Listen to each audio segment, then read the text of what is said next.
Bienvenue sur la chaîne Philonour. On a tous connu ce moment, n'est-ce pas?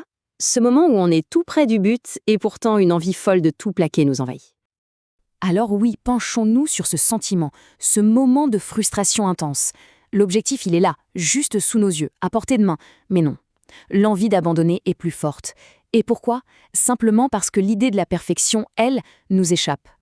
Ce poids invisible, cette petite voix insistante qui murmure d'arrêter les frais, c'est quelque chose de très familier, c'est un sentiment qu'on partage tous, c'est presque un réflexe humain en fait. Alors, comment on lutte contre ça? Eh bien, la réponse pourrait se cacher dans une sagesse assez ancienne, qui date du début du XXe siècle. Une idée simple, mais qui peut servir de véritable boussole pour notre esprit. Ce principe, il nous vient d'un penseur, Bediüzzaman Said Nursi, qui l'a formulé dans les années 1920. Et c'est une sorte de clé, vous voyez, pour nous aider à naviguer dans nos propres tempêtes intérieures. C'est une seule phrase, mais elle est puissante. Elle agit un peu comme une forteresse contre les hauts et les bas de la vie. Et ce qui est vraiment intéressant, c'est qu'elle vise pile au cœur de notre problème. Alors, pour vraiment comprendre toute la profondeur de cette idée, le mieux, c'est de la décortiquer un peu. Allons-y, regardons ça plus près. En fait, ce principe, on peut le décomposer en 3 temps, en 3 parties bien distinctes. Et chacune de ces parties va éclairer un aspect différent de nos objectifs, oui, et aussi de notre façon de penser. D'abord, il y a la chose. Le mot est très général et c'est fait exprès. La chose, ça peut être absolument n'importe quel objectif qu'on se fixe. Ça va du plus petit, comme apprendre un morceau de guitare, au plus grand, comme surmonter un trait de caractère ou même réussir un projet de société. Ensuite, on a le concept de la totalité. Et là, on touche à un mal bien de notre époque, le perfectionnisme. C'est ce piège mental qui nous enferme dans une vision binaire. Soit c'est une réussite totale, à 100%, soit c'est un échec lamentable. Il n'y a pas d'entre-deux. Et c'est exactement ça, le changement de perspective qu'il faut opérer. On doit vraiment sortir de cette pensée rigide, en noir et blanc, pour adopter une approche qui valorise le chemin parcouru, le processus. Chaque petit pas compte.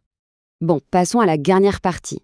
On va voir comment tout ça nous mène au verdict, à la conclusion vraiment essentielle de ce principe.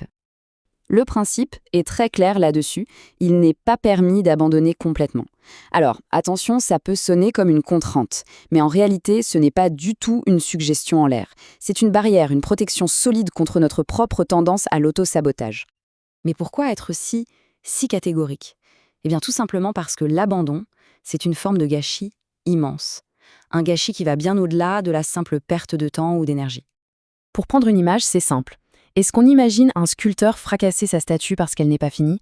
Ou un scientifique qui jetterait à la poubelle des mois de données juste parce que les résultats ne sont que partiels? Bien sûr que non.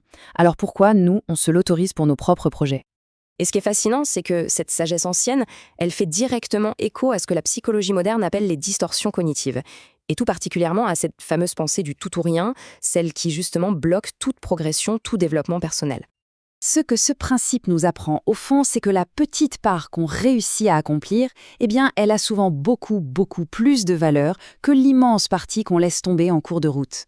Et tout ça, ça nous mène logiquement à une invitation à réfléchir sur nous-mêmes.